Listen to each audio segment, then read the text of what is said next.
아르만도, 기업 하나 떠난다고 나라가 망하면 세상에 멀쩡한 나라가 어디 있겠어? 맨해튼 42층 회의실에서 동료들이 웃으며 던진 한마디였습니다.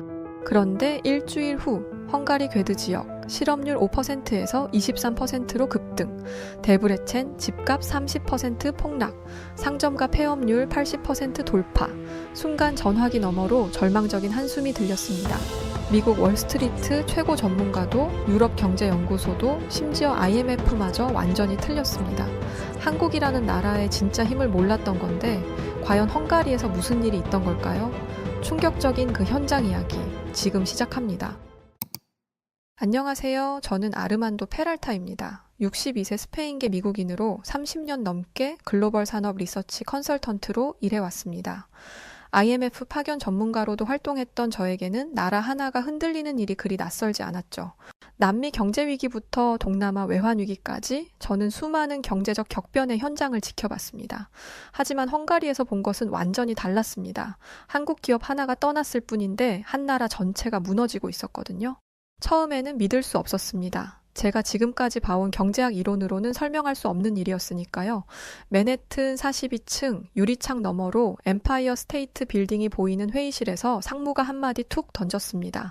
삼성이 헝가리에서 철수했다는데 그게 그렇게 심각한 일인가? 그의 목소리에는 의구심이 가득했습니다. 저 역시 마찬가지였죠. 30년 넘게 글로벌 산업을 분석해온 제게는 너무나 당연한 의문이었거든요. 한 기업이 한 나라를 좌지우지한다니 경제학적으로 말이 안 되는 소리였습니다. 제가 지금까지 본 경험으로는 절대 그런 일이 일어날 리 없었어요. 상무님, 제가 직접 가서 확인해 보겠습니다. 아마 언론에서 과장된 것 같습니다. 사실 저는 이미 결론을 내린 상태였습니다. 헝가리 같은 중진국에서 외국 기업 하나 빠진다고 경제가 무너질 리 없다고 생각했거든요. 스페인에서도 독일 기업들이 대거 철수한 적이 있었지만 그렇다고 나라가 무너지지는 않았습니다. 대신 관광업과 서비스업으로 전환하며 적응해 나갔죠. 미국 역시 제조업이 아시아로 이전되면서 금융과 IT 중심으로 산업 구조를 바꿨습니다. 일주일이면 충분할 거야. 현지 상황 파악하고 보고서 작성하면 되니까. 동료들도 제 생각에 동의했습니다. 이어 존슨이 웃으며 말했어요. 아르만도 너무 심각하게 생각하지 마. 기업 하나 떠난다고 나라가 망하면 세상에 멀쩡한 나라가 어디 있겠어? 그때만 해도 저희는 이것이 단순한 출장 보고서 작성용 여행이라고 생각했습니다. 하지만 제가 헝가리에서 목격한 것은 상상을 초월하는 현실이었어요. 한국이라는 나라의 기술력이 얼마나 무서운 것인지, 그리고 그 기술을 잃는다는 것이 어떤 의미인지 뼈저리게 깨닫게 된 여행이었습니다. 저는 평소 데이터와 숫자로만 세상을 바라보는 냉정한 분석가였는데 이번에는 달랐어요. 숫자 너머의 생생한 현실을 마주하게 된 거죠. 대서양을 가로지르는 10시간 동안 저는 헝가리 관련 자료를 샅샅이 읽었습니다. 두꺼운 서류 뭉치에는 충격적인 수치들이 나열되어 있었어요. 배터리 산업 매출 21% 하락, 손실 112백만 유로, 삼성 SDI와 SK온 대규모 감원까지. 숫자만 놓고 보면 분명 심각한 상황이었습니다. 하지만 저는 여전히 의구심을 품고 있었어요. 제가 지금까지 봐온 경제 위기들과는 뭔가 달랐거든요. 보통은 부동산 버블 붕괴, 금융 시스템 마비, 정치적 불안정 등 여러 요인이 복합적으로 작용해서 경제가 흔들리는 법인데 이번에는 한국 기업들의 철수가 유일한 원인처럼 보였습니다. 이건 일시적인 현상일 거야. 공급과 수요의 문제일 뿐이지. 저는 기내에서 헝가리 경제부 담당자 라슬로 코바치와 위성전화로 통화를 했습니다. 그의 목소리에는 절망감이 묻어 있었어요. 페랄타 박사님, 상황이 정말 심각합니다. 단순히 일자리가 줄어든 게 아니라 지역 경제 전체가 마비 상태예요. 구체적으로 어떤 상황인가요? 괴드 지역의 경우 실업률이 3개월 만에 5%에서 23%로 치솟았습니다. 상점들이 하나둘씩 문을 닫고 있어요. 하지만 저는 여전히 회의적이었습니다. 제가 본 스페인의 경우를 떠올려 봤거든요. 2008년 금융위기 때 스페인 실업률이 25%까지 치솟았지만 결국 극복해냈습니다. 포르투갈도 마찬가지였고요. 헝가리도 마찬가지일 거야. 적응의 시간이 필요할 뿐이지. 제가 그때 몰랐던 것은 한국 기업들이 가져간 것이 단순한 일자리가 아니라는 사실이었습니다. 기술과 노하우, 그리고 그것을 중심으로 형성된 거대한 산업 생태계 전체였죠. 이것은 제가 지금까지 경험해 본 적 없는 완전히 새로운 형태의 경제적 충격이었습니다. 기내에서 마지막으로 읽은 자료는 헝가리 정부의 긴급 경제 대책이었는데 그 내용을 보니 정말 심각하다는 생각이 들기 시작했어요. 부다페스트 페렌츠 국제공항에 도착한 건 현지 시간 오후 2시였습니다. 렌터카를 빌려 곧바로 괴드 지역으로 향했어요. 삼성 SDI 헝가리 공장이 있는 곳이었죠. 고속도로를 달리며 창밖 풍경을 보니 평화로워 보였습니다. 넓은 평야와 작은 마을들이 목가적인 분위기를 연출하고 있었거든요. 1시간여를 달려 도착한 괴드의 모습은 제 예상을 완전히 뒤엎었습니다. 거대한 삼성 SDI 공장 건물은 그대로 있었지만 주변 분위기가 완전히 달랐어요. 평소라면 수천 대의 차량으로 가득 찼을 주차장에 덩그러니 몇 대의 경비 차량만 남아 있었습니다. 공장 정문 앞 도로는 한산하기 그지없었어요. 더 충격적인 것은 공장 주변 상권이었습니다. 줄지어 서 있던 식당들과 편의점들의 폐업 정리 현수막이 바람에 펄럭이고 있었거든요. 몇 달 전만 해도 북적거렸을 거리가 유령 도시처럼 변해 있었습니다. 저는 공장 정문 근처에 있는 작은 카페에 들어갔습니다. 카페 도나우라는 간판을 단 그곳의 사장 이슈트반 할라 씨가 한숨을 내쉬며 저를 맞았어요. 손님이 삼성 관련 일로 오신 건가요? 요즘 그런 분들이 많이 와요. 그의 얼굴에는 깊은 절망과 체념이 새겨져 있었습니다. 50대 중반으로 보이는 그는 20년 넘게 이 자리에서 카페를 운영해 왔다고 했어요. 여기 상황이 그렇게 심각한가요? 심각하다는 말로는 부족해요. 우리 마을은 삼성 없이는 존재할 수 없었거든요. 하루에 커피를 500잔씩 팔았는데 지금은 10잔도 안 나가요. 카페 창밖을 보니 빈 상가들이 줄지어 있었습니다. 철물점, 식당, 세탁소, 미용실까지 모든 것이 멈춰 있었죠. 간판들이 그대로 걸려 있지만 불은 꺼져 있고 유리창에는 먼지가 쌓여 있었습니다. 그때 70대로 보이는 한 노인이 카페로 들어왔습니다. 이슈트반이 소개해 주더군요. 이분은 페렌츠 할아버지예요. 40년 넘게 이 동네에 사셨죠. 우리는 삼성이 없으면 아무것도 아닙니다. 젊은이들은 다 부다페스트로 떠났고 남은 건 늙은이들 뿐이에요. 그 순간 저는 뭔가 크게 잘못 생각했다는 것을 깨달았습니다. 이것은 단순한 기업 철수가 아니었어요. 지역사회 전체의 생존 기반이 뿌리째 뽑혀나간 거였습니다. 제가 지금까지 봐온 경제 위기들과는 완전히 다른 양상이었죠. 그날 밤 호텔로 돌아와 저는 본격적인 분석 작업에 들어갔습니다. 노트북을 펼치고 헝가리 통계청에서 받은 자료들을 하나씩 뜯어보기 시작했어요. 감원 수치, 수출 감소율, 지방 재정 악화 현황까지 모든 데이터가 한 방향을 가리키고 있었습니다. 가장 충격적인 것은 지방 정부 세입 감소율이었어요. 괴드 지역의 경우 전년 대비 28% 감소했더군요. 이는 지방 정부가 기본적인 행정 서비스를 제공하기 어려운 수준이었습니다. 중소상권 매출은 거의 반토막 수준까지 떨어져 있었고요. 더 심각한 것은 연쇄 효과였습니다. 삼성 SDI 직원들이 주로 이용하던 버스 노선이 폐지됐고 이로 인해 다른 지역으로 통근하는 주민들까지 교통 불편을 겪고 있었어요. 지역 병원도 환자 수 급감으로 의료진을 절반으로 줄여야 했습니다. 저는 헝가리 경제부 부차관 얀 노바크와 화상회의를 했습니다. 이 수치들이 정확한 건가요? 너무 극단적인 것 같은데요. 안타깝게도 모두 사실입니다. 페랄타 박사님도 현장을 직접 보셨잖아요. 우리가 예상했던 것보다 훨씬 심각해요. 정부 차원에서 대안은 없나요? 다른 외국 기업들을 유치하려고 노력하고 있지만 쉽지 않습니다. 삼성이 구축해놓은 인프라와 기술력을 따라갈 수 있는 기업이 많지 않거든요. 저는 그제서야 깨달았습니다. 한국 기업이 헝가리에서 철수한 것은 단순한 공장 이전이 아니었어요. 핵심 기술과 그것을 중심으로 한 전체 생태계가 뿌리째 뽑혀 나간 것이었습니다. 제가 지금까지 분석해온 케이스들과는 완전히 달랐어요. 스페인이나 미국에서는 한 기업이 떠나도 다른 기업들이 그 자리를 비교적 빠르게 채웠습니다. 하지만 여기서는 그런 일이 일어나지 않고 있었거든요. 왜냐하면 떠난 것이 단순한 제조업체가 아니라 첨단 기술 기업이었고 그 기술은 하루아침에 습득하거나 대체할 수 있는 것이 아니었기 때문입니다. 밤 12시가 넘어서까지 데이터를 분석하면서 저는 한국이라는 나라의 진정한 힘을 이해하기 시작했습니다. 다음 날 아침 저는 괴드 시내 중앙시장을 찾았습니다. 100년 넘은 역사를 자랑한다는 이 전통시장은 평일 오전임에도 한산하기 그지없었어요. 예전에는 새벽 6시부터 오후 6시까지 북적거렸을 텐데 지금은 오전 10시인데도 절반 이상의 가게가 문을 열지 않고 있었습니다.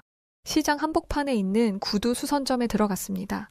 30년째 이 일을 해왔다는 라슬로 토트 아저씨가 낡은 구두를 손에 들고 한숨을 쉬고 있었어요.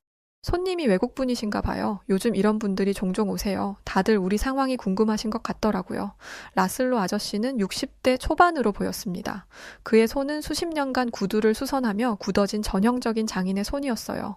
삼성 직원들이 없어진 뒤로 손님이 뚝 끊겼어요. 하루에 20켤레씩 맡겨주던 분들이 하루아침에 사라졌거든요. 이제는 손주들 밥값도 걱정이에요.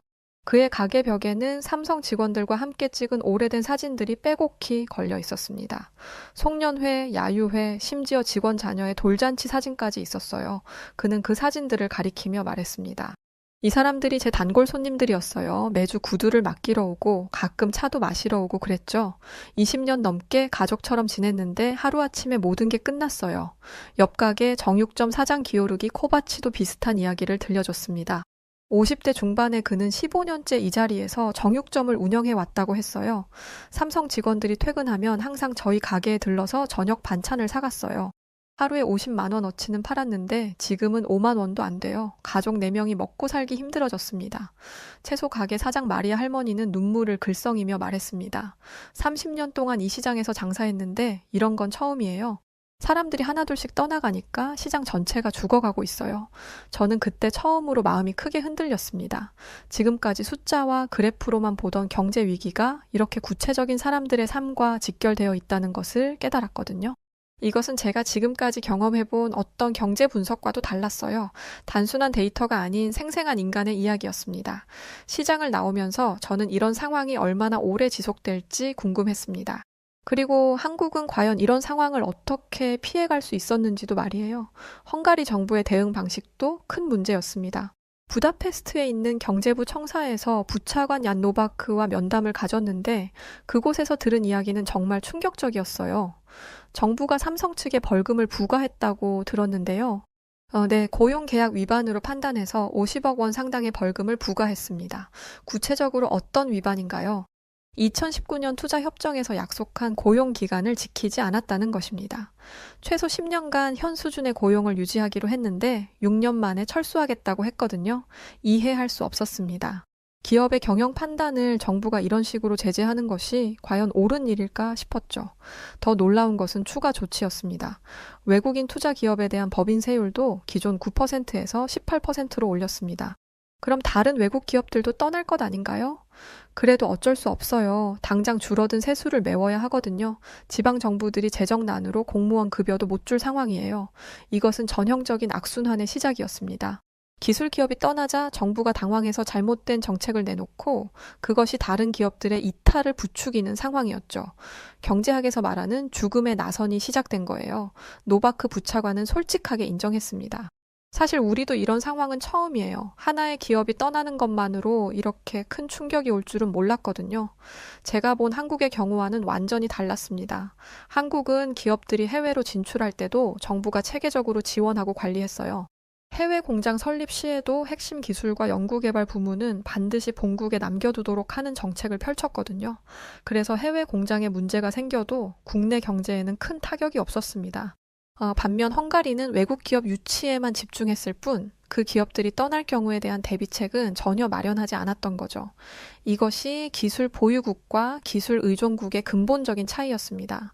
상황은 궤드만의 문제가 아니었습니다.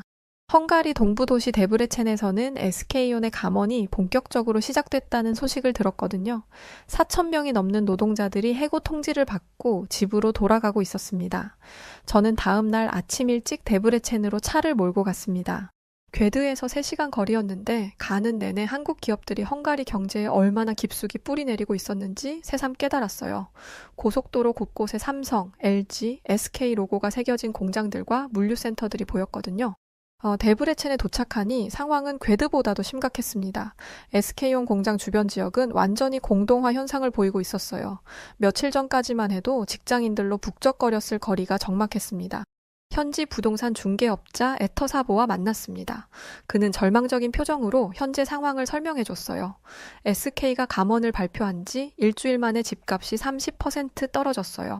팔려는 사람은 많은데 사려는 사람은 아무도 없거든요. 다른 지역으로 이주하는 사람들이 많나요? 젊은 사람들은 거의 다 부다페스트나 독일로 떠나고 있어요. 남은 건 떠날 수도 없는 노인들 뿐이에요. 데브레첸 시장 라슬로 포도르와도 면담을 했습니다. 60대 초반의 그는 30년 넘게 지방 정치에 몸담아온 베테랑이었지만 이런 상황은 처음이라고 했어요. 우리는 한국 기업들을 유치하기 위해 10년 넘게 준비했습니다. 전문 인력 양성 프로그램도 만들고 인프라도 구축했죠. 심지어 한국어 교육과정까지 만들었어요. 그런데 이제 모든 게 물거품이 됐습니다. 시장 사무실 벽에는 SK온 공장 기공식 때 찍은 사진이 걸려 있었습니다. 한국에서 온 임원들과 헝가리 정부 관계자들이 환하게 웃고 있는 모습이었죠. 불과 3년 전 일인데 이제는 그 모든 것이 과거가 되어버렸습니다. 앞으로 이제 어떻게 할 계획인가요? 솔직히 대안이 없어요. 다른 외국 기업을 유치하려고 하지만 SK온이 떠나는 마당에 누가 여기 오려고 하겠어요? 이것은 단순한 경제 문제를 넘어선 사회적 재앙이었습니다. 한 도시의 미래가 통째로 사라져버린 거였어요. 그때 저는 근본적인 질문을 던져봤습니다. 왜 한국은 기업들이 해외로 나가도 무너지지 않을까? 저는 서울에 있는 동료 김정훈에게 국제 전화를 걸어 한국 상황을 물어봤어요. 정훈아, 한국은 어떤가? 삼성이나 SK가 해외 공장을 늘리면서 국내 경제에 타격은 없나? 전혀 없어요. 아르만도. 오히려 해외 진출이 늘어날수록 본사의 연구개발 투자가 더 늘어나거든요. 핵심 기술은 절대 해외로 안 나가니까. 구체적으로 어떤 차이가 있는 거야? 한국 기업들은 해외 공장에서는 조립만 하고 핵심 부품과 소재는 모두 한국에서 만들어서 보내거든요. 그러니까 해외 공장이 문을 닫아도 한국 본사에는 별 타격이 없어요. 그 순간 저는 깨달았습니다. 한국과 헝가리의 결정적인 차이점을 말이죠. 한국은 핵심 기술을 보유하고 있었습니다. 배터리의 경우 양극재, 음극재, 분리막, 전해액 등 4대 핵심 소재부터 BMS, 팩 조립 기술까지 전체 밸류체인을 장악하고 있었죠. 또한 배터리 수직 계열화를 통해 글로벌 시장을 주도하고 있었습니다. 반면 헝가리는 단순히 조립 공장의 역할만 했을 뿐이었어요. 핵심 기술이나 설계 능력은 전혀 없었죠. 그러니 한국 기업들이 떠나면 대체할 방법이 없었던 겁니다. 김정훈 씨는 추가로 설명해 줬습니다.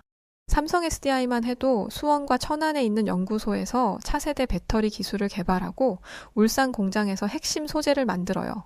헝가리 공장은 그냥 마지막 조립 단계만 담당했던 거죠.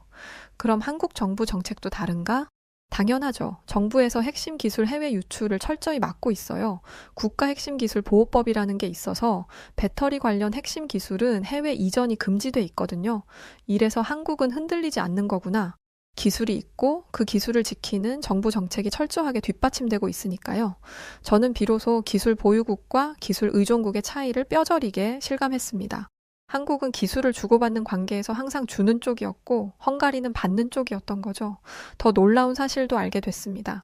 한국의 배터리 3사인 LG에너지 솔루션, 삼성 SDI, SK온이 글로벌 시장 점유율 30%를 넘어서고 있다는 것이었어요. 이는 단순한 제조업체가 아니라 글로벌 산업을 주도하는 기술 리더라는 뜻이었습니다. 한국 정부는 어떻게 이런 정책을 만들었어요? 1990년대부터 시작됐어요. IMF 외환 위기를 겪으면서 기술 없이는 살아남을 수 없다는 걸 깨달았거든요. 그래서 정부가 체계적으로 기술 개발을 지원하고 동시에 핵심 기술 유출은 막는 정책을 펼쳤죠. 이것이 바로 한국이 글로벌 기술 강국으로 성장할 수 있었던 비결이었습니다. 뉴욕으로 돌아온 저는 곧바로 종합보고서 작성에 들어갔습니다. 일주일 동안 헝가리에서 목격한 모든 것을 정리해야 했거든요. 제목은 이렇게 정했습니다. 헝가리는 기술을 잃었고 도시가 멈췄다. 기술 의존 경제의 위험성과 한국 기술력의 진정한 힘. 보고서의 핵심 결론은 다음과 같았습니다. 한국의 기술 중심 산업은 단순한 기업이 아니다. 하나의 사회 기반이며 국가 경쟁력의 원천이다. 기술을 보유한 국가와 기술에 의존하는 국가 사이의 격차는 상상 이상으로 크다. 50페이지에 달하는 보고서에는 제가 현지에서 직접 수집한 데이터와 인터뷰 내용이 빼곡히 담겨 있었어요. 실업률 증가, 지역 경제 침체, 정부 정책 실패까지 모든 것이 하나의 그림으로 완성됐습니다. 상무 존슨에게 보고하는 자리에서 저는 말했습니다. 상무님, 제가 처음에 생각했던 것과 완전히 달랐습니다. 한국 기업 하나가 떠나는 것이 정말로 한 나라를 흔들 수 있더군요. 정말 그 정도야? 네. 하지만 그 이유는 한국이 단순한 제조업체가 아니라 기술 보유국이기 때문입니다. 21세기에는 기술을 가진 자가 세상을 지배한다는 말이 이런 뜻이었네요. 회의실에 있던 다른 임원들도 놀라워했습니다. 마케팅 담당 부사장 로버트가 물었어요. 그럼 한국은 어떻게 그런 기술력을 갖게 된 거야? 정부 차원의 장기적 투자와 기업들의 연구개발 집중, 그리고 무엇보다 기술 보호 정책이 철저했기 때문이에요. 한국은 기술을 국가 자산으로 관리하고 있더군요. 저는 그 보고서를 통해 글로벌 기업들에게 중요한 메시지를 전달했습니다. 기술 의존도가 높은 국가에 진출할 때는 더욱 신중해야 한다고요. 왜냐하면 그 의존도만큼 책임도 크고 철수할 때의 파급 효과도 엄청나기 때문이었습니다. 또한 기술 보유의 중요성도 강조했어요. 단순히 제조업을 유치하는 것이 아니라 자체적인 기술 개발 능력을 갖춰야 한다는 교훈이었습니다. 보고서 말미에는 이런 문장을 넣었습니다. 헝가리의 오늘은 기술 없는 국가의 미래다. 반면 한국의 오늘은 기술을 가진 국가의 현재다. 이 두 나라의 명암이야말로 21세기 글로벌 경제의 축소판이다. 6개월이 지난 지금 저는 여전히 그때의 충격을 잊을 수 없습니다. 뉴욕 사무실 42층에서 모니터를 보던 중 흥미로운 뉴스를 발견했거든요. 삼성 SDI, 인도 미국 투자 확장, 한국 기술 또 3개로 SK온 중국 유럽 배터리 공장 신규 건설 계획 발표, LG에너지 솔루션, 북미 시장 점유율 30% 돌파. 그 순간 저는 웃음이 나왔습니다. 한국이라는 나라의 진정한 저력을 새삼 깨달았거든요. 헝가리에서는 한국 기업이 떠나면서 경제가 무너졌지만 한국은 오히려 더 큰 시장으로 진출하며 성장하고 있었습니다. 동료들에게 말했습니다. 내가 본 한국은 기술을 국가의 생명처럼 다루는 나라였지 그런 나라는 무너지지 않습니다. 제가 헝가리에서 만난 라슬로 구두수 선공, 기요르기 정육점 사장, 이슈트방 카페 사장의 얼굴이 떠올랐어요. 그들의 절망적인 표정과 한국에 대한 원망 섞인 말들이 생생했습니다. 하지만 동시에 한국의 기술력에 대한 경외감도 느껴졌죠. 최근에는 더욱 놀라운 소식들이 들려오고 있습니다. 한국이 차세대 배터리 기술인 전고체 배터리 상용화에도 가장 앞서 있다는 뉴스였어요. 삼성 SDI가 2027년 양산을 목표로 하고 있고 SK온과 LG에너지 솔루션도 뒤따르고 있다고 했습니다. 기술의 진화 속도마저 한국이 주도하고 있구나. 저는 이제 확신합니다. 21세기는 기술이 모든 것을 결정하는 시대라는 것을요. 그리고 그 기술을 가장 치밀하게 관리하고 발전시키는 나라가 바로 한국이라는 것도 말입니다. 최근 미국에서도 한국의 배터리 기술에 대한 관심이 높아지고 있어요. 바이든 행정부의 IRA에서도 한국 배터리 기업들에게 특별한 지위를 부여했거든요. 이것은 한국의 기술력을 미국조차 인정했다는 뜻입니다. 심지어 중국도 한국의 배터리 기술을 따라잡기 위해 엄청난 투자를 하고 있지만 아직까지는 한국이 앞서고 있다고 합니다. 특히 고품질 배터리 분야에서는 한국의 독주가 계속되고 있어요. 헝가리에서 본 충격적인 현실은 저에게 중요한 교훈을 남겼습니다. 기술을 가진 자와 기술에 의존하는 자의 차이가 얼마나 극명한지를 보여준 생생한 사례였거든요. 그리고 한국이 얼마나 대단한 나라인지도 깨달았습니다. 한국 참 대단한 나라야. 이 한마디가 제가 헝가리에서 돌아온 후 오랜 시간 고민 끝에 내린 최종 결론입니다. 기술이 곧 국력이고 한국이야말로 지금 이 시대 기술 강국의 정점에 서 있는 나라라는 사실을 저는 뼛속 깊이 체감했습니다. 62세라는 나이에 이런 통찰을 얻게 될 줄은 상상도 못했습니다. 평생을 글로벌 경제 데이터를 분석하며 살아온 저로서는 말이죠. 제가 헝가리에 머무는 동안 한 지역 경제가 한국 기업의 철수 하나로 얼마나 급속히 무너질 수 있는지를 직접 목격했습니다. 괴드와 데브레첸, 과거에는 외국 자본이 몰리고 활기를 띠던 산업 도시였습니다. 하지만 이제 그곳의 실업률은 20%를 넘나들고 있고 희망을 잃은 청년들은 너도 나도 독일, 오스트리아 등지로 떠나고 있습니다. 거리에는 예전 삼성 공장에서 일하던 노동자들의 한숨과 불안이 가득했고 폐쇄된 상점과 텅 빈 공장 건물이 도시의 분위기를 암울하게 만들고 있었습니다. 저는 지금도 그곳의 언론을 가끔 찾아봅니다. 안타깝게도 상황은 나아지지 않았습니다. 정부는 단기 일자리 창출 정책을 내놓고 있지만 핵심 산업의 기반이 무너진 이상 효과는 제한적입니다. 이곳의 몰락은 단순한 외국 자본 유출이 아니라 기술의 이탈이 가져온 결과였다는 걸 그제야 확실히 깨달았습니다. 반면 같은 시기 한국의 기업들은 멈추지 않고 계속해서 전 세계 새로운 시장을 개척하고 있었습니다. 동남아시아, 중동, 유럽 각국에서 한국 기업을 유치하자는 움직임이 본격화되고 있었고 최근에는 유럽연합이 한국과의 배터리 기술 협력을 확대하겠다고 발표하며 기술적 동맹국으로서의 신뢰를 다시 한번 드러내기도 했습니다. 이런 변화는 단순한 협력 제한을 넘어 한국의 기술력과 산업적 신뢰가 국제적으로 완전히 인정받고 있다는 명백한 증거였습니다. 앞으로의 세계는 분명히 더 빠르고 복잡한 기술 중심 체제로 나아갈 것입니다. 국가의 흥망성쇠에는 얼마나 빠르게, 얼마나 독립적으로 기술을 확보하고 응용할 수 있는가에 따라 결정될 겁니다. 그리고 그 중심에는 이제 대한민국이 서 있습니다. 제가 헝가리에서 직접 체험한 한국 기술의 영향력은 단순히 좋은 제품의 차원이 아니었습니다. 그건 한 나라의 경제를 살릴 수도 무너뜨릴 수도 있는 실질적인 힘, 그리고 21세기형 패권의 원천이었습니다.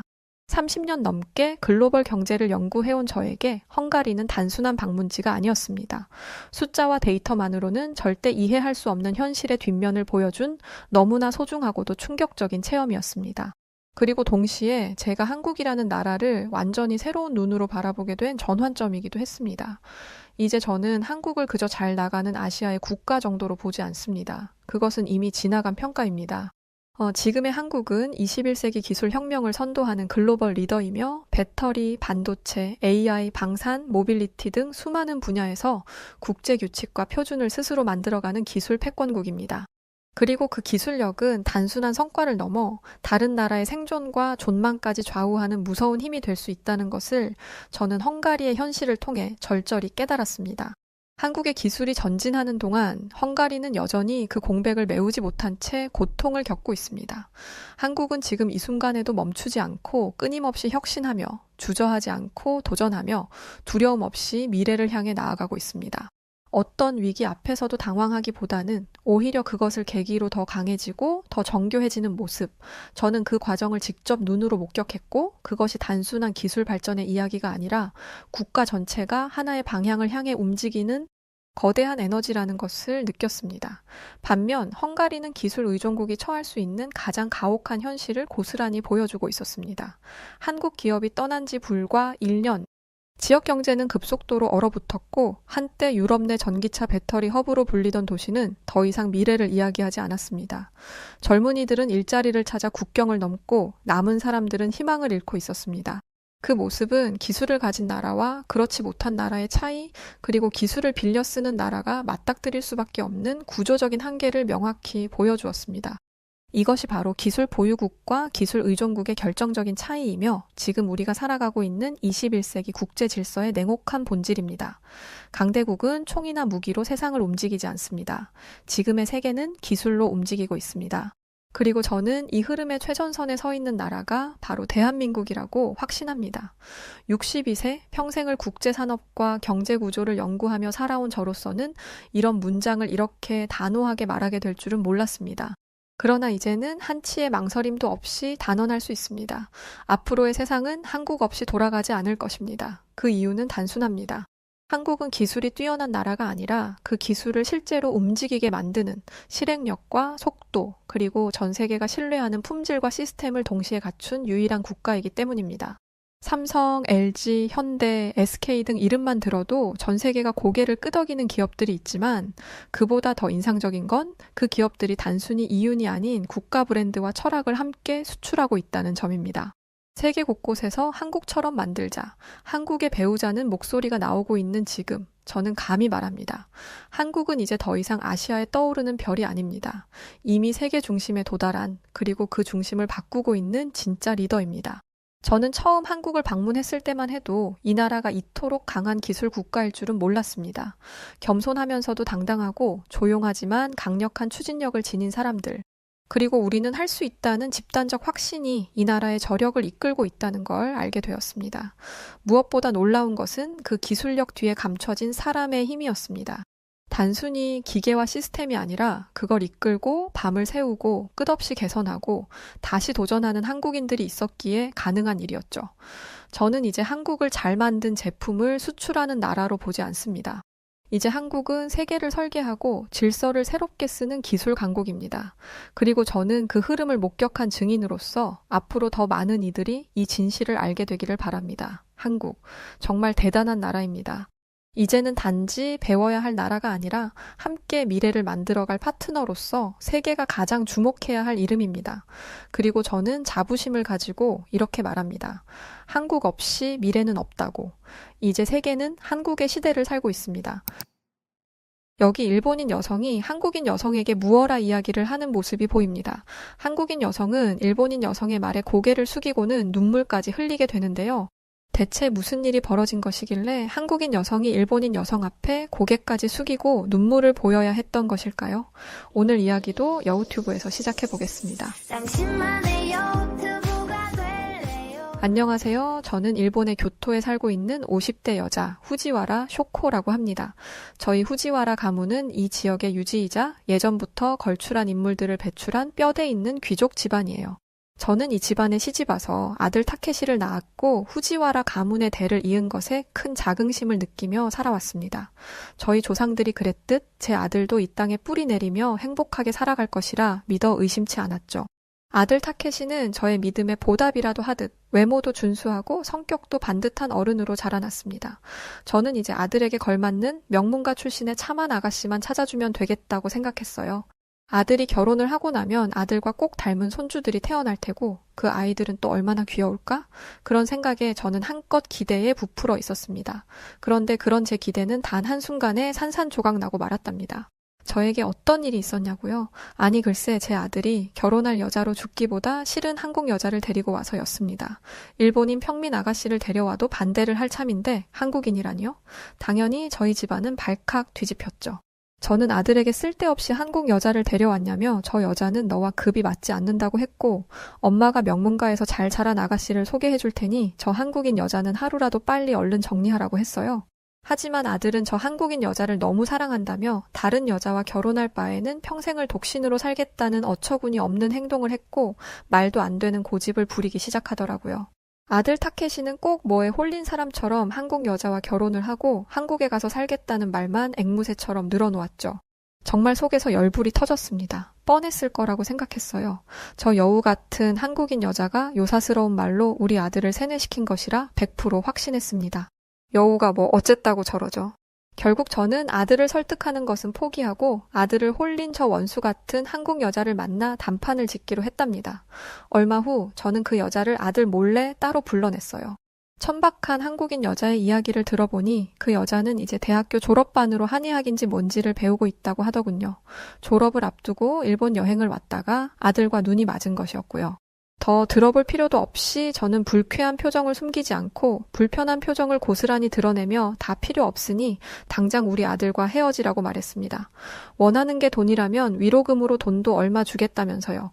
한국이란 나라는 우리 위대한 일본 제국 아래서 거의 우리가 일으켜 세워준 나라인데 그런 나라에서 태어난 여자가 당연히 돈을 준다고 하면 냉큼 받고 사라질 거라고 생각했습니다. 그런데 거지 근성을 가진 것으로 유명한 한국인답게 그 여자는 한 수를 더 보고 저의 제안을 거절하더군요. 위로금 얼마 받고 떨어져 나가는 것보다 우리 아들을 붙잡고 늘어지는 것이 훨씬 이득이라는 것을 알았기 때문이었겠죠. 생각이 너무 교활하기 짝이 없었습니다. 안 그래도 한국이 싫고 아들을 홀린 이 한국인 여자에게 좋은 감정이 없던 저는 정말이지 치가 떨리게 그 여자가 더 싫어지기 시작했어요. 한국인들이 뻔뻔하다는 것은 소문으로 들어 익히 알고 있었지만 세상에 언감생심 어떻게 감히 대일본 제국의 국적을 가진 우리 아들과 결혼을 할 생각을 할 수 있을까요? 사람이라면 자기 분수를 알아야 하는 건데 기껏 잘 살 수 있게 키워줬더니 이러니 올챙이 시절 모르고 한국인들은 참 주제 파악을 하지 못한다는 이야기가 나오는 거겠죠. 어쨌든 저는 마지막으로 한 가지만 묻겠다고 했습니다. 이루어지지 않을 결혼이지만 결혼을 한 뒤에 우리 선진국인 일본이 아닌 고작 한국에 가서 살겠다는 것은 누구의 결정인가요? 당신인가요? 그러자 그 한국 여자는 절대 아니라고 펄쩍 뛰더군요. 오히려 자신은 결혼을 한 뒤 일본에 살아도 상관없지만 한국에 가서 살고 싶어 하는 것은 우리 아들이라면서 새빨간 거짓말을 늘어놓았어요. 어쩜 얼굴색 하나 변하지 않고 저런 거짓말을 잘하는지 전 속으로 이렇게 생각했죠. 역시 TV에서 보던 대로 한국인들은 은인도 모르는 편협하고 교활한 거짓말쟁이구나 라는 생각과 함께 이러니 순진한 우리 아들이 넘어갔다 생각했어요. 저는 그 여자에게 그렇게 필사적으로 거짓말할 필요 없다고 말했습니다. 이미 무슨 생각인지 다 알고 있다고 말했죠. 당신이 우월한 일본인 남자와 결혼해서 산다는 것이 미개한 한국에서는 자랑거리가 될 만하니까 한국에 있는 가족들과 친구들에게 자랑하고 싶어 우리 아들에게 한국 가서 살자고 졸랐다는 것을 다 알고 있다고 말했습니다. 그 말을 하자 그 한국 여자는 가증스럽게도 눈물을 흘리기 시작하더군요. 뻔한 스토리였습니다. 이미 예측했죠. 자신은 정말 진심으로 우리 아들을 사랑한다면서 우는 모습은 더 꼴보기 싫을 뿐이었습니다. 그런데 그때였어요. 어떻게 알게 된 것인지 이곳에 아들 타케시가 나타났고 아들은 저 뱀 같은 한국 여자가 울고 있는 모습을 보고는 저에게 불같이 화를 내기 시작하더군요. 어머니 정말 실망이에요. 어차피 저는 성인이고 어머니가 반대하셔도 전 반드시 이 여자와 결혼할 겁니다. 아들은 그 말을 끝으로 그 여자를 데리고 나가버렸고 저는 저 교활한 한국 여자가 우리 아들을 홀려도 아주 단단히 홀렸다는 것을 다시 한번 깨닫게 되었죠. 전 제게 이런 일이 일어날 줄은 정말 꿈에도 생각하지 못했어요. 예전부터 한국인들 중에는 사기꾼도 많고 거짓말쟁이들도 많다는 소문을 들어오기는 했지만 그 피해자가 제가 될 줄이야. 정말이지 하늘이 노래지는 기분이었죠. 저는 너무 답답한 마음에 우익단체인 니혼노 우요쿠단 타이를 함께하고 있는 친구에게 전화를 걸어 이 끔찍한 상황에 대해 털어놓았어요. 그러자 제 친구는 저와 제 아들이 참 불쌍하다며 어쩌다 한국인과 엮이게 되었냐고 하더군요. 그러면서 한국인들은 우리 일본에게 열등감과 피해의식을 가진 이상한 사람들이라며 조심해야 한다고 경고해 주었어요. 그러면서 다음 주에 있을 우익단체 행동에 빠지지 말고 참가하라고 했습니다. 여기에 더해 아직도 위안부 문제나 식민지 시대 때 일어난 지난 과거 일들을 가지고 우리 일본을 물고 늘어지는 것을 보면 알지 않냐면서 답답해했죠. 그 얘기를 듣는 순간 저는 아들을 다시 한번 설득해 보아야겠다고 다짐했죠. 이대로 우리 아들 타케시의 인생이 시궁창에 처박혀 꼬꾸라지게 둘 수는 없었습니다. 엄마니까요. 그래서 아들에게 찾아가 말했어요. 타케시, 제발 다시 생각해보렴. 왜 하필 한국같이 가난하고 열등한 나라에 가서 살겠다는 거니? 한국인들은 순진하고 착한 우리 일본인들과는 질적으로 다른 사람들이라고. 엄마가 매주 단체에서 운동하는 거 못 봤어? 저는 진심을 다해 아들을 말리고 설득했습니다. 하지만 아들은 이미 눈과 귀를 모두 멀어버린 극악의 상태였습니다. 제가 무슨 말을 해도 어머니 세상은 변했어요. 제발 현실을 똑바로 보세요. 라는 말만 하며 제 말을 귓등으로도 듣지 않았어요. 그렇게 아들과 저의 불편한 대립은 몇 주간 계속되었고 결국 백기를 든 것은 저였죠. 아들이 제게 최후 통첩을 날렸거든요. 만약 계속 이 결혼을 반대한다면 부모님 없이 결혼식을 치르겠다고요. 저는 정말 이 말도 안 되는 결혼을 받아들이기 어려웠지만 아들을 위해서 한 발 물러나 주기로 했습니다. 얼마 뒤 결국 아들은 한국인 여자와 결혼식을 올렸고 저는 차마 올라가지 않는 입꼬리를 간신히 올리며 아들의 결혼식을 지켜보아야 했답니다. 제가 할 수 있는 거라고 아들의 옆에서 가증스러운 웃음을 짓고 있는 한국 여자를 속으로 저주하는 것밖에는 없었어요. 저는 순진한 제 아들을 꼬신 저 불녀시 같은 한국 여자가 너무 미웠습니다. 왜 하필이면 한국은 우리 일본의 옆에 붙어 있어서 이렇게 우리 일본에게 피해만 주는 것인지 정말이지 한국은 빈대 같은 나라라는 생각이 들었어요. 할 수만 있다면 한국이라는 나라를 똑 떼다가 일본과 아주 먼 곳으로 보내버리고 싶었죠. 하지만 그건 제 바람일 뿐 결국 아들은 그 끔찍한 한국 여자와 함께 한국으로 떠나고 말았어요. 쥐면 꺼질까? 바람이 불면 날아갈까? 애지중지 소중하게 키운 우리 아들이 고작 저런 하등한 여자의 짝이 되었다는 현실에 저는 참을 수 없는 괴로움을 느꼈답니다. 그날 이후 저는 밥도 먹을 수 없었고 잠도 제대로 잘 수 없었습니다. 들어보니 아들 부부는 그동안 모았던 아들의 종잣돈으로 한국의 작은 아파트에서 월세로 시작해 살 거라는데 사실 저는 그것도 마음에 들지 않았어요. 우리 아들은 평생을 커다란 주택에서 산 사람인데 한국서 월세살이라니요. 더군다나 아파트와 같은 공동주택에서 살겠다는 것이 너무 기가 막혔습니다. 일본에서 아파트란 평민들이나 사는 곳이거든요. 고작 한국 같은 나라에 사는데 월세에 심지어 공동주택이라니 너무 충격적이었습니다. 그래서 저는 그러지 말고 엄마가 돈을 보태줄 테니 아파트 월세가 아닌 제대로 된 집에서 신혼을 시작하라고 했죠. 그런데 아들의 입에서 나온 말은 너무나 황당했었습니다. 엄마, 나는 한국의 아파트가 너무 좋아요. 그 말을 듣는 순간 저는 아들이 한국 여자에게 세뇌를 당해 결국 미쳐버린 것인가 했습니다. 하지만 아들은 그저 아무 걱정하지 말라고 하며 웃을 뿐이었어요. 그제야 저는 깨달았죠. 아, 우리 아들이 나에게 걱정을 끼치지 않으려고 괜히 밝은 척을 하는 거구나. 속으로는 자기도 더 좋은 집에서 살고 싶겠지 라는 생각이 들었습니다. 저는 엄마가 걱정할까봐 나를 위해 밝은 척하는 아들이 안쓰러워서 집 이야기는 더 이상 꺼내지 않기로 했어요. 물론 마음은 편하지 않았죠. 눈만 감으면 순진한 우리 아들이 승냥이 같은 한국인들에게 물어 뜯기는 것이 상상이 되어서 저는 숨조차 제대로 쉴 수 없었어요. 제 남편은 그렇게 걱정이 되면 한번 한국에 가서 아들이 사는 모습을 보고 오라고 했지만 전 한국이라는 저급한 나라에 발조차 디디고 싶지 않았고 아마 내가 활동하는 우익단체에서도 반대할 거라서 싫다고 거절했습니다. 그렇게 우울한 날들이 흘러갔고 어느새 아들이 결혼한 지 2년이라는 시간이 지나갔어요. 그동안 저는 한 번도 한국에 가지 않았어요. 마찬가지로 아들 부부도 일본에 오지 않았는데 전 그것도 아주 괘씸했답니다. 글쎄 일본에 오지 못한 이유가 그 여자가 한의대 졸업과 개원 준비로 너무 바빠서 그런 거라지 뭐예요? 한의학 그까짓 것이 뭐라고 시부모에게 안부를 물으러 오지도 않는 것인지 안 그래도 미웠던 며느리가 더 미워졌죠. 그러던 어느 날이었어요. 마침내 아들이 저희가 있는 일본에 왔습니다. 이제 며느리가 개원한 병원도 어느 정도 자리를 잡았다면서 말이죠. 저는 공항으로 아들을 마중 나갔습니다. 며느리는 꼴도 보기 싫었지만 우리 아들이 너무 보고 싶고 걱정도 되었거든요. 한국 같은 후진국에 가서 얼마나 고생했을지 아들 부부가 탄 비행기의 도착 시간을 기다리며 저는 속이 타들어가는 것만 같았어요. 그런데 게이트가 열리고 모습을 드러낸 아들은 제 예상과 완전히 다른 모습이었어요. 제 걱정과 달리 아들은 피부도 뽀얗고 전보다 살도 쪄 있었죠. 가엾게도 가난하고 열등한 한국이라는 나라에 살게 되었지만 그런 것 치고는 멀쩡해 보이는 아들의 모습에 저는 일단 안도했습니다. 저는 아들과 실은 며느리를 데리고 본가로 향했습니다. 그런데 아들 부부를 마주한 가족들 역시 아들의 얼굴이 몰라보게 좋아졌다며 다들 한마디씩 하더군요. 아들은 환하게 웃으며 이렇게 대답했어요. 한국에서 불고기며 김치찌개, 떡볶이, 치킨, 한우, 삼겹살, 막걸리까지 한국 음식들이 너무 맛있어서 매일같이 포식을 하다 보니 살이 쪘어요.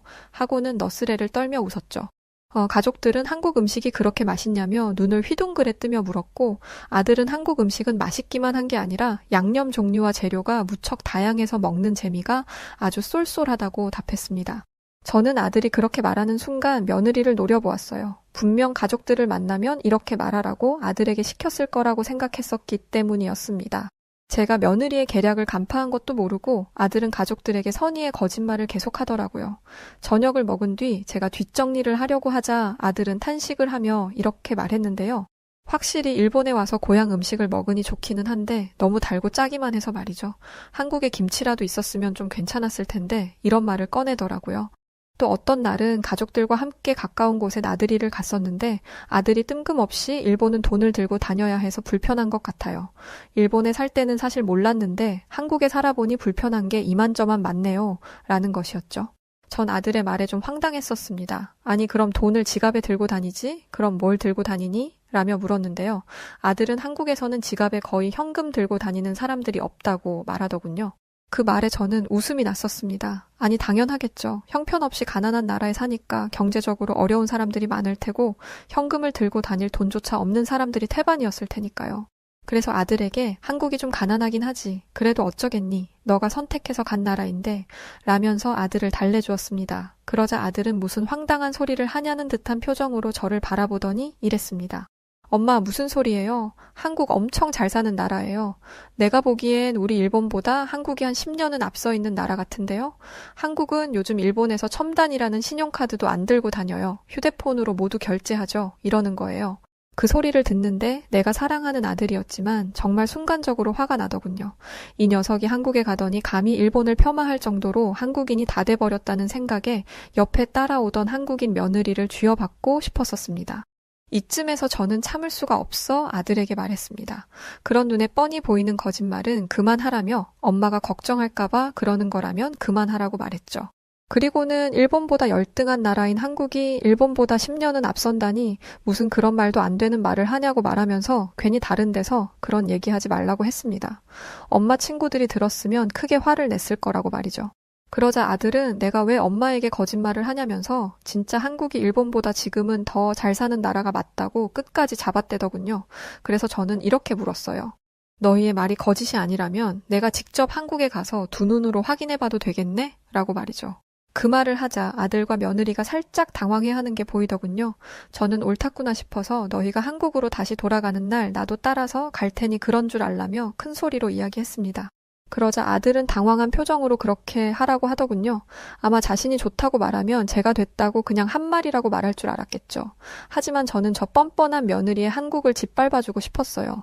제가 정말로 따라가겠다고 말하자 아들 부부는 알겠다고 하며 제 비행기 티켓을 예매하더군요. 그 모습을 보며 저는 속으로 이렇게 생각했습니다.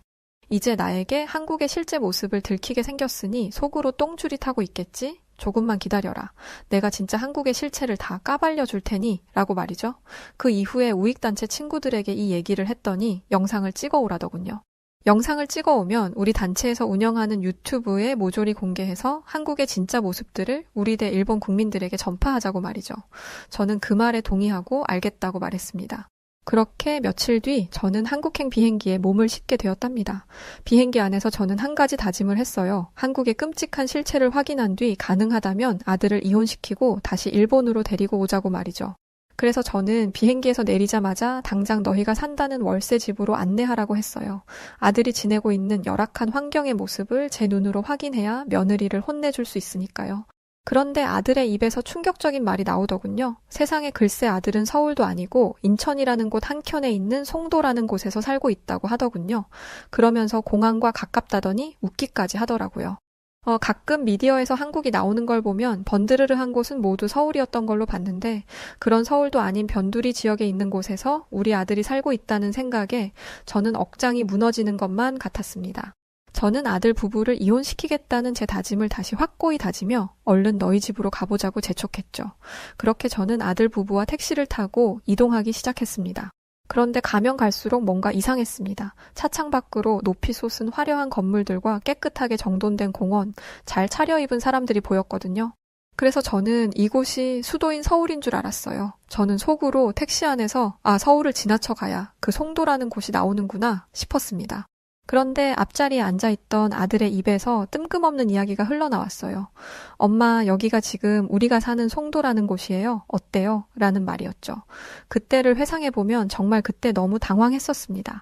그럴만도 했죠. 아니 사실 이건 말이 안 됐었어요. 우리 일본도 제2의 도시라 불리는 오사카와 비교해도 일본 수도인 도쿄보다도 훨씬 더 최첨단화된 도시 같은 모습을 하고 있었으니까요. 저는 어안이 벙벙해졌지만 가까스로 정신줄을 부여잡고 이렇게 생각했습니다. 그래, 공항하고 가까우니 보이는 부분들은 이렇게 화려하게 해놓을만 하지. 안으로 들어가면 형편없을 거야 라고 말이죠. 하지만 송도라는 도시 깊숙이 들어가는데도 어마어마한 위용을 자랑하는 현대화된 도시의 모습은 끝이 날 기미를 보이지 않았습니다. 속으로 제발 이 첨단화된 도시가 사라져라 되뇌이고 있었는데 아들이 말했습니다. 엄마 다 왔어요. 내릴 준비하세요. 라는 거였죠. 그때 정말 엄청 당황했었어요. 택시에서 내리고 아들이 월세로 살고 있다는 집에 도착했을 때 저는 사실 입을 다물기 힘들 정도로 경악하고야 말았었습니다. 아들이 월세로 지내고 있다는 엄청나게 높은 아파트는 도쿄에서도 메인 중심지에나 가야 볼 수 있을 만큼 어마어마하게 높고 세련되어 보였거든요. 도저히 이게 상업 빌딩이 아닌 아파트라고 보기 어려웠을 정도였습니다. 저는 다 쓰러져가는 건물을 마주하게 될 것이라 예상했는데 택시에서 내리면 당장의 한국의 모습을 까발리겠다. 영상을 찍으려 켜뒀던 휴대폰 동영상 모드를 꺼야만 했죠. 저는 놀란 마음을 진정시키고 아들의 집으로 올라갔습니다. 그런데 현관문을 연 순간 전 입을 떡 벌리고 말았습니다. 집 내부 공간이 무척 넓고 쾌적한 것은 물론 도시의 아름다운 전경이 훤히 보이는 뷰가 제 눈길을 확 사로잡더군요. 일본은 사실 아파트는 서민들이 사는 곳이고 돈 있는 사람들은 거의 주택에 거주해요. 그래서 이런 도시를 내려다볼 수 있는 곳은 도쿄 중심에 있는 빌딩을 일부러 찾아가지 않는다면 사실 어렵습니다. 뿐만 아니라 아들 집 곳곳에 붙어있던 한국 브랜드의 삼성과 LG 가전기기들은 저희 집에서 쓰고 있는 소니와 파나소닉 제품들보다도 정말 몇십 년은 앞선 것처럼 화질이나 기능들이 좋았었죠. 우리 일본은 한국 제품 쓰는 사람들이 아주 덜어 있긴 하지만 거의 없습니다. 심지어 한국에서 만든 자동차뿐만 아니라 삼성에서 만든 휴대폰조차도 쓰는 사람이 거의 없습니다. 한국에서 중국 자동차, 중국 휴대폰 하면 어떤 느낌이 드시나요? 아마 지금 속으로 드는 생각이 우리 일본 사람들은 느끼고 있다고 보면 되죠. 일본에서 한국 제품은 그 정도라고 거의들 생각하니까요. 언론에서 한국 제품이 훌륭하다 칭송해도 사실 우리는 믿고 싶지 않아서 채널을 돌리기도 하고 아예 한국 물건들을 사야겠다는 생각조차도 하지 않습니다. 그런데 아들 집에서 거의 반강제로 한국 제품에 눈을 뜨게 된 거죠. 무엇보다 제가 놀랐던 것은 한국 아파트의 냉난방 시스템이었는데요. 거실에 코타츠가 없어서 이상했었거든요. 코타츠는 거실 테이블에 이불이 붙어 나오는 건데 추운 겨울이면 일본에서는 없어서는 안 될 필수품이에요. 심지어 집안에 온풍기조차도 없더군요. 아직 겨울이 아니라서 창고에 넣어 둔 건가 싶어서 아들에게 이야기했더니 아들은 웃으면서 한국에서는 그런 게 필요 없다고 말하더라고요. 그리고 나서 만난 신문물에 전 정말 너무 놀랬었습니다. 한국 사람들은 외부에 있든 집안 내부에 있든 휴대폰 어플을 통해 원격으로 아파트 내부의 온도를 조절할 수 있다고 하더군요. 그러니까 한국인들은 훌륭한 전자제품들 덕분에 밖이 얼마나 춥고 덥더라도 집에 도착하는 순간 바로 쾌적하게 생활할 수 있다는 거죠. 사실 일본의 전자제품도 굉장히 좋거든요. 한때기는 했어도 전 세계에서 인정받은 전자제품 회사들도 있었으니까요. 요즘은 한국의 전자제품 회사들이 일본의 회사들보다 훨씬 더 잘 나간다는 이야기를 미디어로 본 적은 있지만 믿지는 않았어요. 늘 그렇듯이 언론 플레이 잘하는 한국인들이 일본을 질투해서 말을 지어낸 것이라고 생각했죠. 그런데 이쯤 돼버리자 저는 제가 한국의 가전기술이나 일반 가정생활 시스템에서 일본보다 앞서고 있다는 것을 인정할 수밖에 없었어요. 하지만 내색하진 않았습니다.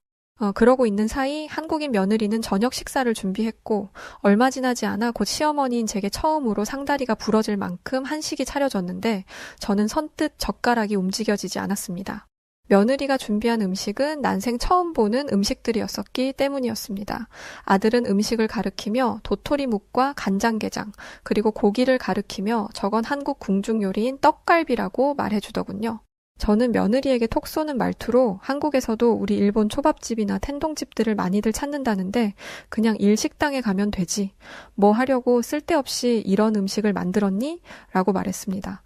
그리고는 한숨을 푹 쉬었죠. 그런데 제 아들은 저는 신경 쓰지도 않고 뭐가 그리 좋은지 연신 젓가락을 움직이며 밥을 먹더군요. 그래도 차린 성의가 있으니 먹기는 해야겠지 라는 생각에 미역국이라던 국물을 한 수저 떠먹었습니다. 아니 그런데 자존심 상하게도 너무 맛있더군요. 구수하면서 감칠맛이 났던 미역국은 계속 수저로 국물을 떠먹게 만들었고 이후에도 떡갈비와 도토리묵도 먹어보게 되었습니다. 어땠었냐고요? 사실 환상적이었습니다. 그리고 아들이 가위로 잘라서 준 간장게장은 사실 일본에 지내면서도 가끔 해먹을 정도로 맛있게 먹었었죠. 간장게장은 일본 도쿄에 가면 프로 간장게장이라는 한국 음식점에서 팔기도 하는데 매우 비싼 음식이었어요. 간장 베이스로 만들어진 음식이다 보니 입에도 잘 맞았었고 어느샌가 보니 비닐 장갑까지 끼고서는 정신없이 먹고 있던 저를 발견할 수 있었습니다. 열심히 먹던 저를 보며 아들은 빙그레 웃더니 아직도 일식당에 가지 않은 것을 후회하냐고 물어보더군요. 뭐라고 대답할까 잠시 망설이던 저는 그냥 솔직하게 한국 요리가 맛있다는 것을 인정하기로 했죠. 그러면서 일본에서 유튜브 보면 한국 요리는 대부분 일본 요리를 따라서 만든 것이라고 하길래 솔직히 무시하는 마음이 컸는데 직접 먹어보니까 생각보다 한국 요리가 굉장히 풍미가 좋고 맛있다고 말했습니다. 제 말을 들은 아들은 저를 보고는 잠시 안타까운 표정을 짓더니 일본에서 활동하고 있는 그 우익단체 일 좀 그만했으면 좋겠다는 말을 뜬금없이 하더군요. 한국에 대해 왜곡된 내용을 방송하는 유튜브만 보니까 엄마의 눈이 멀게 된 거라며 말이죠. 한국인들은 일본의 정책과 역사를 비판하는 거지 일본 사람들을 미워하지 않는다면서 이렇게 말했습니다. 엄마가 활동하는 우익단체는 이유 없이 한국을 까내리고 비판하고 한국인들을 멸시하는 집단으로 밖에 안 보이고 심지어 일본에서도 그런 우익단체를 좋지 않는 시선으로 보는 사람들이 많은데 왜 엄마가 거기 있냐고 했죠. 그러면서 이제부터라도 엄마가 한국에 대한 왜곡된 정보들을 그대로 믿지 않았으면 좋겠고 한국에 대한 편견이 사라졌으면 좋겠다고 말했습니다. 순간 저는 머리가 복잡해졌었습니다. 제 배로 낳은 제 아들이 뭔가 멀게 느껴지기도 했고요. 그 뒤로 저는 그냥 조용히 식사를 했죠. 그런데 충격은 이후에도 계속 받을 수밖에 없었어요.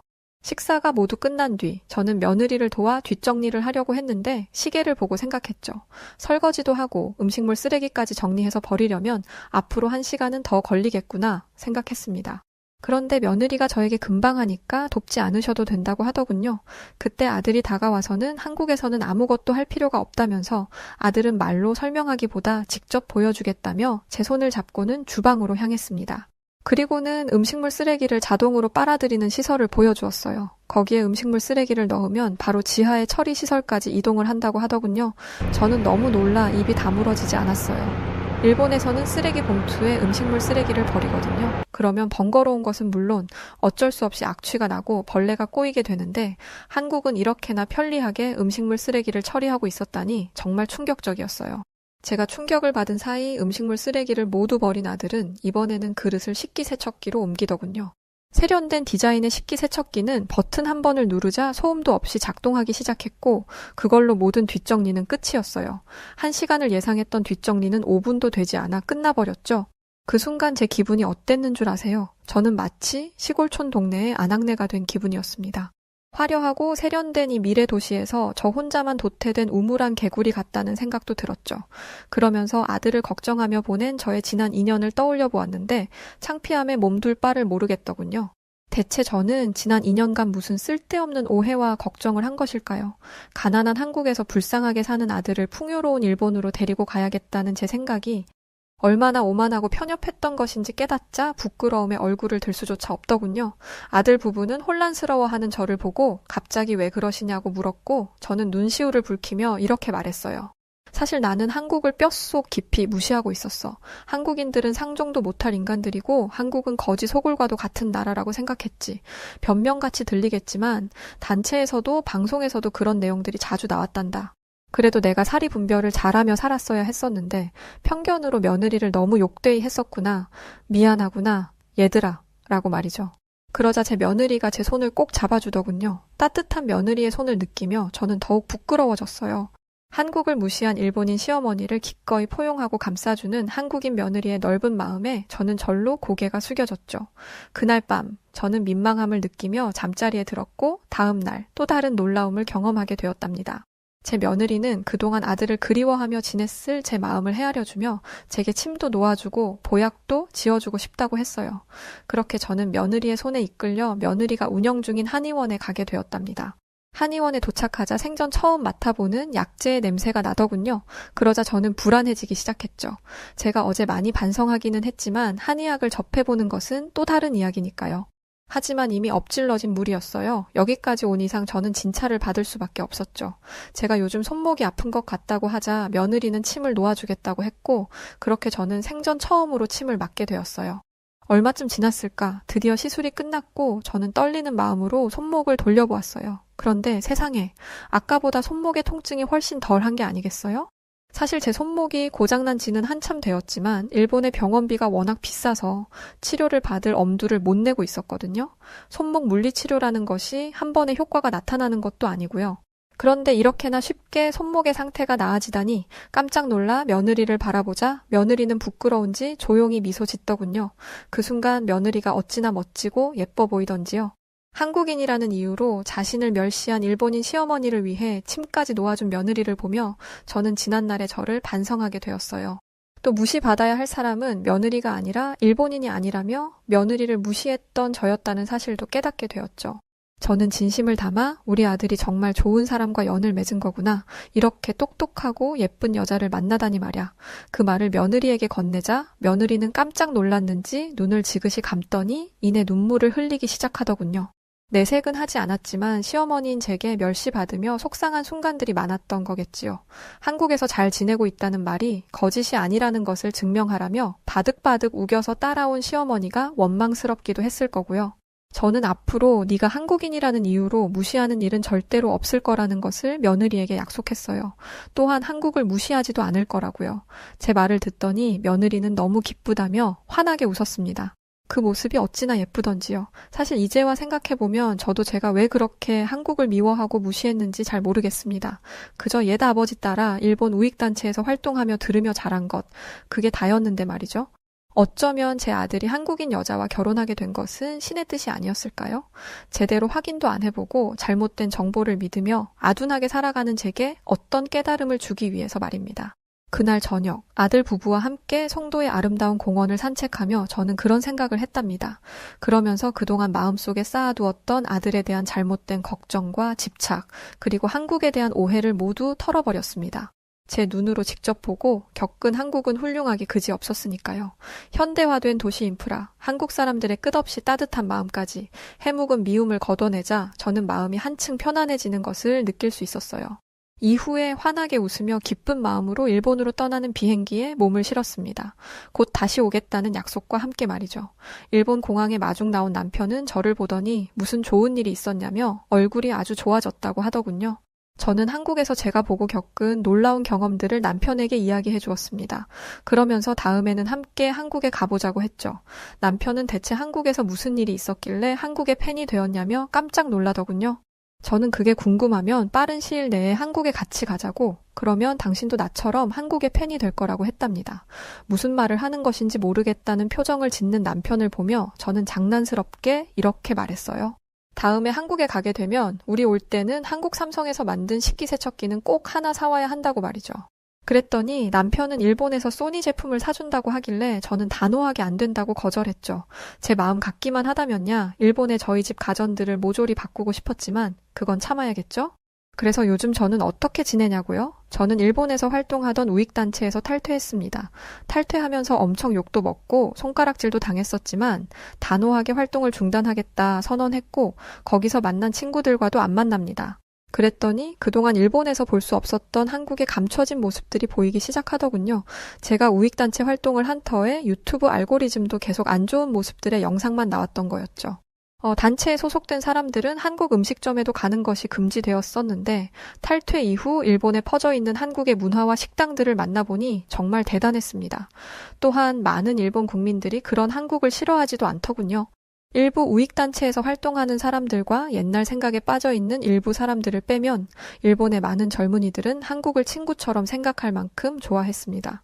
심지어 한국어를 배우기 위해 노력하는 학생들도 있었으니까요.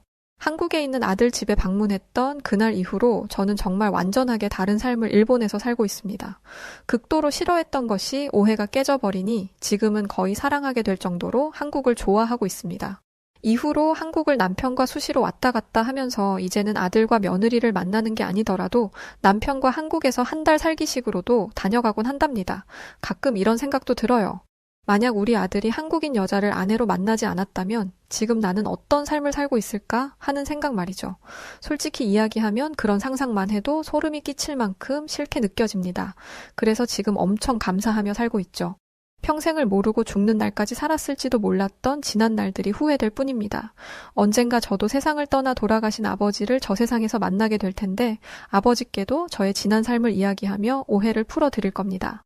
네, 오늘 사연은 여기까지입니다. 심각하죠. 일본의 혐한 우익단체들의 행동은 말이죠. 그래도 다행히 그곳에서 빠져나와 오해를 풀게 되었다고 하니까 정말 다행이라고 생각합니다. 자, 오늘 사연 어떻게 들으셨나요? 사연이 재밌으셨다면 구독과 좋아요, 알림 설정 부탁드립니다. 그리고 저는 사연을 전달해드리는 여우튜브 송은지였습니다. 그럼 더 좋은 영상으로 찾아뵐 것을 약속드리면서 이만 물러갈게요. 끝까지 시청해주신 우리 구독자분들 너무 고맙습니다. 감사합니다. 당신만의 여우튜브